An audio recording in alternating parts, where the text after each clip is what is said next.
We're going to talk about 3 ways you can help your child stop chewing on their sleeves and their collars and their clothes. How to get kids to quit chewing on their clothes, and why the heck do they do that anyway? Well, kids do that for a variety of reasons, but where we typically see this happening is in the early school years or with kids who have sensory processing difficulties. Chewing on anything, whether it be your fingernails or your pen cap, you see a lot of people doing that. Yeah, remember that? And in the case of many kids, on their sleeves or their collars, as I was saying, what it does is primarily it does 2 things. It helps kids focus and it helps them calm down.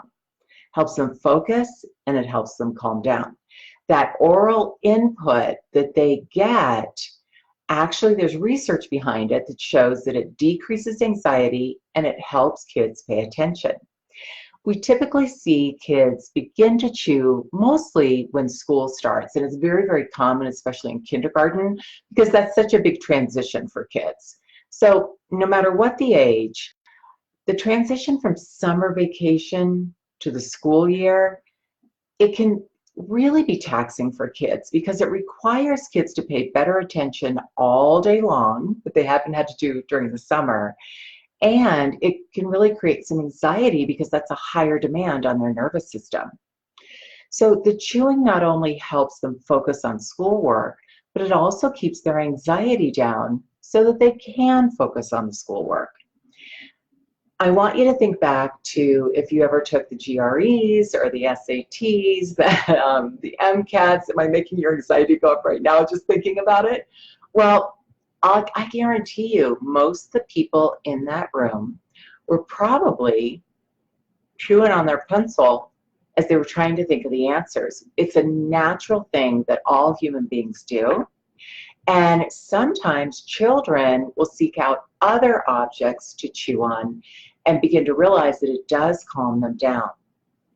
So I have to tell you though, interestingly enough, and I'll put the research for you in the comments, but researchers found that if we chew gum 20 minutes before a test, it's shown to increase test scores and memory skills.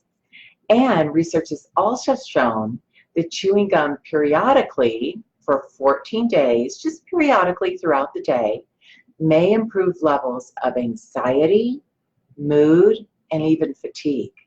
Occupational therapists will tell you this all the time because they know that that oral input and working the temporomandibular joint really does help all of us regulate our sensory system. Okay, now, what should a parent do when kids chew on shirts or jackets?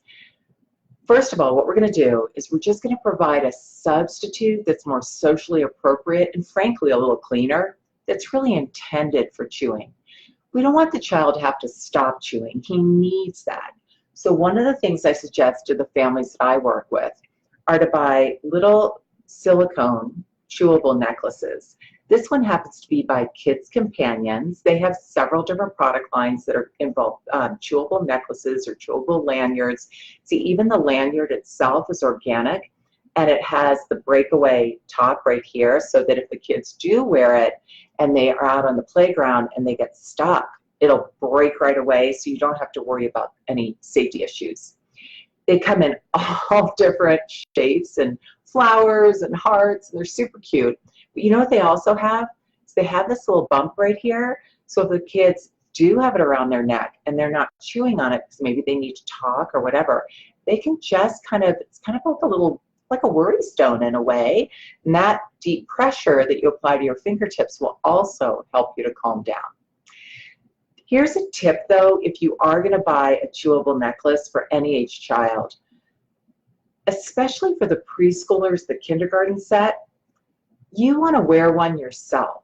So when you have your chewable necklace on, what happens is the kids see your necklace. When they have theirs on, they can't see it. You want them to be able to see a visual cue on you to remind them to chew this instead of this. So if you happen to see the kids chewing on their sleeves or chewing on their collars or whatever it happens to be, all you do is you put your own Chewy in your mouth and chew on it for a little bit. Sometimes that will cue the kids, oh yeah, I've got a necklace too, to pick it up. You might provide a verbal cue as well. Sweetheart, we're not going to chew on our sleeves, but we can chew on our necklaces, and then make sure you do it too. I ask all the families that I work with who are going to use a chewable necklace to buy these in packets of 5. That way, even the teacher at school, they can supply the teacher with one. She can model that throughout the day. And mom, dad, sister, brother, as well as the child who needs the Chewy has one too. Now, there are a couple other options for you as well. If you go to ARC Therapeutic, I'll put the link for you in the comments. You can find all types of little pencil toppers. They're so cute, like this one. This particular one actually fits inside a vibration tool called a Z-Vibe. But the extra vibration provides extra input as well. But you can get these sorts of things to fit right on top of a pencil.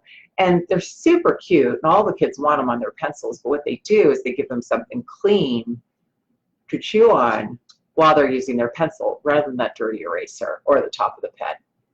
Okay, one thing I want you to be aware of is that if chewing becomes excessive and it appears due to more than the typical level of anxiety, your sense is this kid's dealing with more anxiety than, say, maybe one of your other kids. It just seems a little bit too high.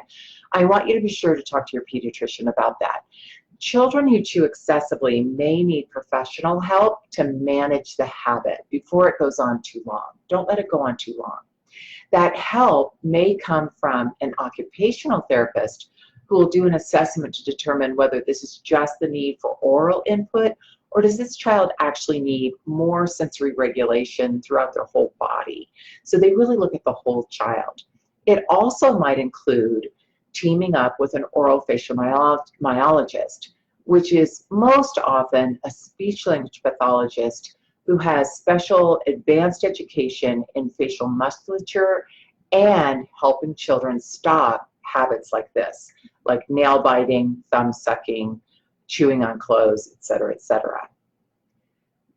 We've talked a little bit about modeling and about wearing the necklace or having the Chewy on your pencil too. So we've covered several strategies here, but I want to mention one other one.